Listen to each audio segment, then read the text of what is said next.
نحمده ونصلي على رسوله الكريم أما بعد فأعوذ بالله من الشيطان الرجيم بسم الله الرحمن الرحيم رب اشرح لي صدري ويسر لي أمري واحلل عقدة من لساني يفقه قولي ربنا زدنا علما اللهم فقهنا في الدين رب يسر ولا توسر وتمم بالخير وبك نستعين اللهم إني أسألك علما نافعا ورزقا طيبا وعملا متقبلا آمین یا رب العالمین۔ السلام علیکم ورحمۃ اللہ وبرکاتہ۔ یا اہل القرآن، کیسے ہیں آپ سب؟ اللہ پاک آپ کو ایمان، صحت، تقوی، عافیت اور سلامتی سے رکھے۔ آج کے سبق میں ہم سیکھیں گے انشاءاللہ بہت پیاری حدیث مبارکہ، 2 محبوب کلمات۔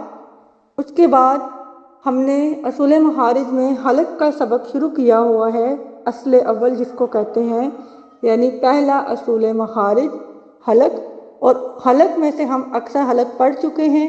اب باقی 2 وسط حلق اور ادنی حلق کو دیکھیں گے انشاءاللہ۔ چلیے شروع کرتے ہیں۔ سب سے پہلے بہت پیاری حدیث مبارکہ دیکھتے ہیں۔ ابو ہریرہ رضی اللہ عنہ روایت کرتے ہیں، نبی رحمت صلی اللہ علیہ وآلہ وسلم نے فرمایا، 2 کلمے رحمان کو بہت محبوب ہیں، زبان پر بہت ہلکے لیکن قیامت کے دن ترازو میں بہت بھاری ہوں گے۔ سبحان اللہ و بحمدہ، سبحان اللہ العظیم۔ اللہ اپنی حمد کے ساتھ پاک ہے، اللہ پاک ہے جو بہت عظمت والا ہے۔ اس حدیث کی بہت گہری وضاحت ہے۔ رحمان کو محبوب ہونے کا کیا مطلب ہے؟ کہ جب اللہ کو کوئی عمل پسند ہو تو اس کا مطلب ہے اس عمل کا اجر بہت زیادہ ہے، اللہ اپنے بندے سے بہت راضی ہوتے ہیں، یہ عمل اللہ کے قریب کرنے والا ہے، یعنی یہ صرف ذکر ہی نہیں بلکہ اللہ کی محبت حاصل کرنے کا آسان ذریعہ ہے۔ اس کے بعد زبان پر ہلکے ہونے کا کیا مطلب ہے؟ اس کا مطلب ہے ان کلمات کو پڑھنے میں وقت نہیں لگتا، یہ کلمات مشکل نہیں ہے بلکہ اتنی آسانی کے ساتھ ہم کہیں بھی ہوں آسانی سے پڑھ سکتے ہیں، اور یہی وجہ ہے کہ یہ ہر عمر کے لوگوں کے لیے آسان عمل ہے۔ تیسری بات، میزان میں بھاری ہونے کا کیا مطلب ہے؟ میزان میں بھاری ہونے کا مطلب ہے کہ قیامت کے دن اعمال کو تولنے کے لیے میزان یعنی ترازو قائم ہوگا۔ اس دن چھوٹے اعمال بھی بہت بڑے بن جائیں گے، آسان اذکار بھی بہت وزنی بن جائیں گے۔ یہ ذکر قیامت کے دن انسانوں کے نیکیوں کے پلڑے کو بھاری کر دے گا۔ ان کلمات کا مطلب یعنی سبحان اللہ و بحمدہ، اس کا مطلب ہے اللہ ہر نقص سے پاک ہے اور تمام تعریفیں اللہ کے لیے ہیں، یعنی ہم اللہ کی پاکیزگی اور تعریف دونوں بیان کرتے ہیں۔ اور سبحان اللہ العظیم، اس کا مطلب ہے اللہ بہت عظمت والا ہے، اللہ سب سے بڑا ہے، اللہ ہر چیز پر قادر ہے۔ یہ اللہ کی بڑائی بیان کرنے والا ذکر ہے۔ ایک اور حدیث میں آتا ہے، جو شخص سبحان اللہ و بحمدہ 100 مرتبہ پڑھے اس کے گناہ معاف ہو جاتے ہیں، چاہے سمندر کے جھاگ کے برابر ہوں۔ تو یہ حدیث اللہ کی رحمت کی وسعت کو ظاہر کرتی ہے۔ اب اس حدیث پر عمل کرنے کا آسان طریقہ کیا ہے؟ کہ آپ یا تو صبح 50 مرتبہ پڑھ لیں، یا پھر شام میں 50 مرتبہ پڑھ لیں، یا پھر ایک ہی وقت میں 100 مرتبہ سبحان اللہ و بحمدہ پڑھ لیں۔ یہ عمل زندگی بدل سکتا ہے۔ یہ حدیث بہت مختصر ہے، بہت خوبصورت ہے، مگر بہت ہی فضیلت والی ہے۔ اب یہ جو ہے یہ اذکار کی طرح بھی آپ پڑھ سکتے ہیں، یعنی صبح و شام کے اذکار میں کام کرتے ہوئے، چلتے ہوئے، سونے سے پہلے، نماز کے بعد، یعنی سبحان اللہ و بحمدہ سبحان اللہ العظیم، اس کو آپ 100 مرتبہ پڑھنے کی عادت اپنا لیں۔ یہ بہت آسان عمل ہے، بہت بڑے اجر والا عمل ہے، ٹھیک ہے؟ اس کے علاوہ آپ یہ بھی دیکھیے کہ اس کو پڑھنے سے گناہ معاف ہوتے ہیں، اور یہ زبان پر بہت ہلکے ہیں، اور یہ میزان میں بھاری ہوں گے، ہمارے وزن کو وزنی کر دیں گے، ہمارے نیک اعمال کو وزنی کر دیں گے انشاءاللہ۔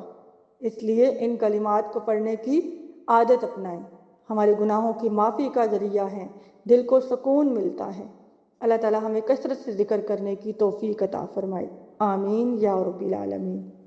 اب آگے ہم دیکھتے ہیں، اپنے سبق کی طرف چلتے ہیں۔ حلق یعنی پہلا اصول مخرج ہم پڑھ رہے تھے، جس کو اصل اول کہتے ہیں۔ اس میں سے ہم نے اقصی حلق کو دیکھ لیا تھا، آج ہم وسط حلق اور ادنی حلق دیکھیں گے۔ ایک بار پھر سے جائزہ لے لیتے ہیں، یعنی اصول مخارج 5 ہوتے ہیں: حلق، لسان، شفتان، جوفدین اور خشوم۔ سب سے پہلے ہم حلق کو دیکھ رہے ہیں۔ حلق کے 3 مخارج اور 6 حروف ادا ہوتے ہیں۔ 3 مخارج کون سے ہیں؟ اقصی حلق، وسط حلق اور ادنی حلق، اور ان سے 6 حروف ادا ہوتے ہیں۔ اقصی حلق کیا ہوتا ہے؟ حلق کا وہ حصہ جو سینے کی جانب ہے، اس سے حمزہ اور ہا نکلتے ہیں۔ وسط حلق، حلق کا درمیان والا حصہ، اس سے غین اور خا نکلتے ہیں۔ اور ادنی حلق، حلق کا منہ کی طرف والا حصہ، یعنی حلق کا وہ حصہ جو منہ کی جانب ہے، اس سے غین اور خا نکلتے ہیں۔ مخرج کے اعتبار سے ان کو حروف حلقیہ کہا جاتا ہے، ٹھیک ہے۔ اقصی حلق ہم دیکھ چکے تھے، حمزہ اور ہا کی ادائیگی۔ آج ہم وسط حلق اور ادنی حلق کو دیکھیں گے، یعنی غین اور خا یہ ادنی حلق سے ہیں، اور وسط حلق عین اور ہا۔ تو سب سے پہلے ہم عین اور ہا کو دیکھ لیتے ہیں۔ وسط حلق یعنی حلق کا درمیان والا حصہ جس سے عین اور ہا نکلتے ہیں۔ عین، جیسے کہ یعلمون، عین کو حلق کے درمیان والے حصے سے ادا کرنا ہے۔ یعلمون، نزعنا، نزعنا، ٹھیک ہے۔ ہا کی ادائیگی دیکھیے، نحن، ہا بھی وسط حلق سے ادا ہوگا، اور اس کو ادا کرتے وقت یہ جو ٹھنڈی آ ہوتی ہے نا، یہ آواز نکلے گی آپ کی۔ نحن، رحمتن، رحمتن، ٹھیک ہے۔ آگے دیکھتے ہیں ادنی حلق۔ ادنی حلق کون سا حصہ ہوتا ہے حلق کا؟ حلق کا وہ حصہ جو منہ کی جانب ہوتا ہے، اس سے غین اور خا نکلتے ہیں۔ غین کی ادائیگی دیکھیے، یغشا، یغشا، فراغت، فراغت، ٹھیک ہے۔ غین کی آواز کو آپ نے اس طرح سے ادا کرنا ہے کہ منہ بھر کے ادا ہو، ٹھیک ہے۔ یہ حروف مستعلیہ میں سے بھی ہے نا، تو منہ بھر دیا جائے گا۔ پیچھے سے آپ اقصی لسان یعنی زبان کی جڑ کو تالو کی جانب بھی اٹھائیں گے تو یہ پورا پڑا جائے گا۔ اسی طرح یہ منہ کی جانب والے حصے سے بھی ادا ہوگا، غین، ٹھیک ہے۔ جیسے کہ بغتتن، بغتتن، ٹھیک ہے۔ غین کو پور بھی پڑھنا ہے اور آواز کو بھی چلانا ہے، باغ، باغ، ایسے نہیں کرنا، کلکلا ہو جائے گا۔ آگے ہے خا۔ خا کی ادائیگی دیکھتے ہیں، فخرج، فخرج، نخلن، نخلن، ٹھیک ہے۔ خا کے اوپر جب ساکن ہو تو اس کو بھی آپ نے آواز کو چلانا ہے، اور یہ پور پڑا جائے گا، حروف مستعلیہ میں سے ہے۔ اس کو ادا کرتے ہوئے بھی آپ نے زبان کی جڑ کو تالو کی جانب اٹھانا ہے، اور منہ کی جانب سے آپ نے اس کو ادا کرنا ہے۔ فخرج، فخرج، نخلن، ٹھیک ہے۔ آج کے لیسن میں آپ کو بہت سارے کلمات ملیں گے انشاءاللہ، حمزہ ہا، عین ہا اور غین خا کے، ٹھیک ہے۔ انشاءاللہ آپ نے ان کو ادا کرتے ہوئے حلق کے جو بھی مخارج ہیں، اقصی حلق، وسط حلق اور ادنی حلق، یہاں سے آپ نے اپنے اپنے حروف ادا کرنے ہیں۔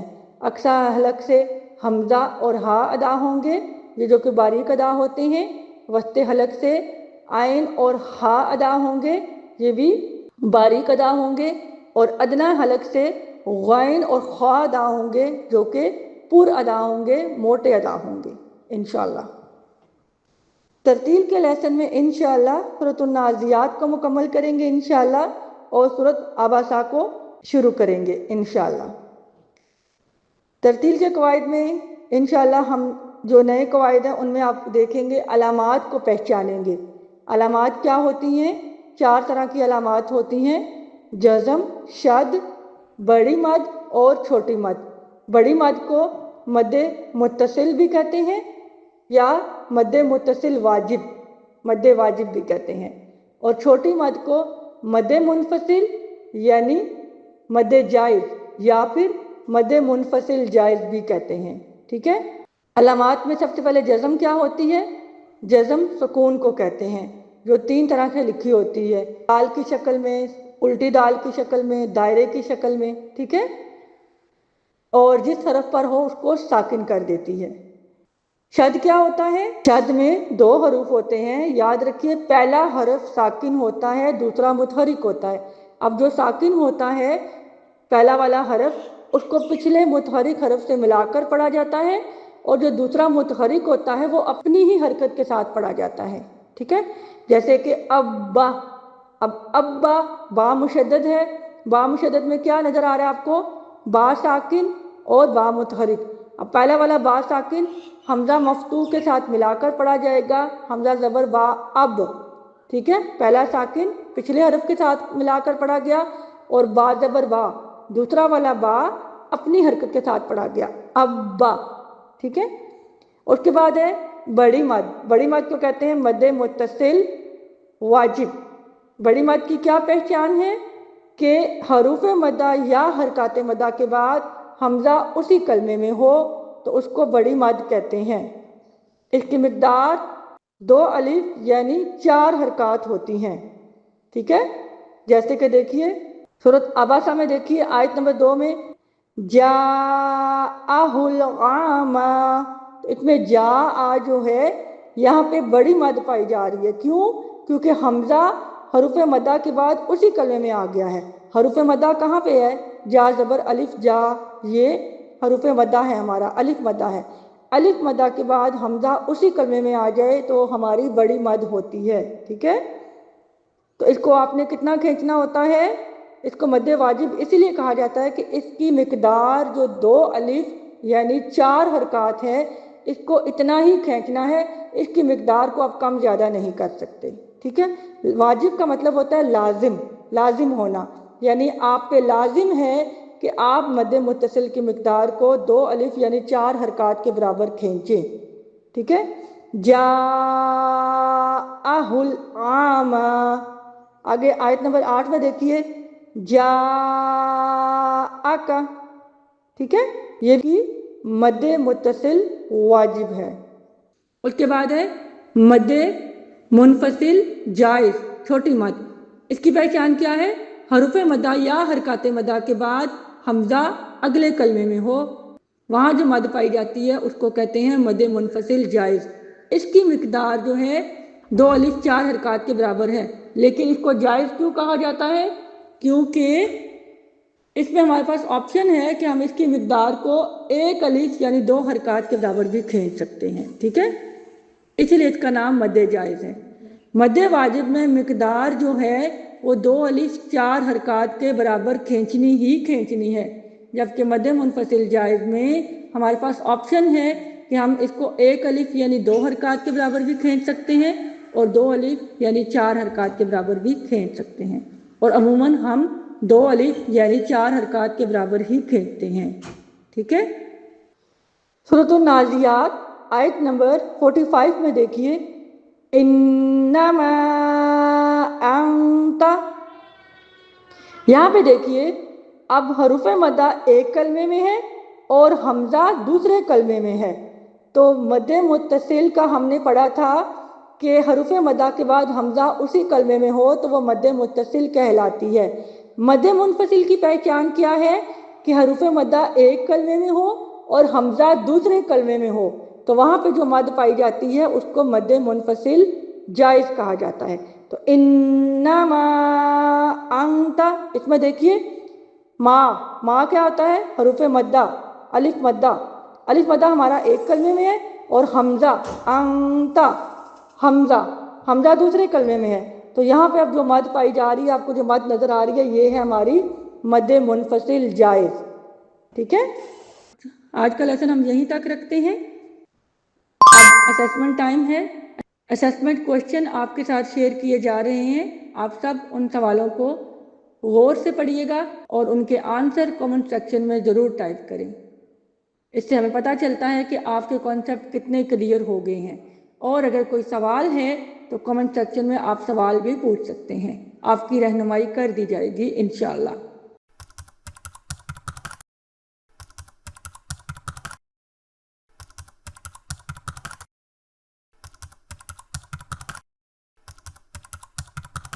چلیے یہیں تک رکھتے ہیں، دعا پڑھ لیتے ہیں۔ سبحانک اللہم وبحمدک نشہد ان لا الہ الا انت نستغفرک ونتوب الیک۔ السلام علیکم ورحمۃ اللہ وبرکاتہ۔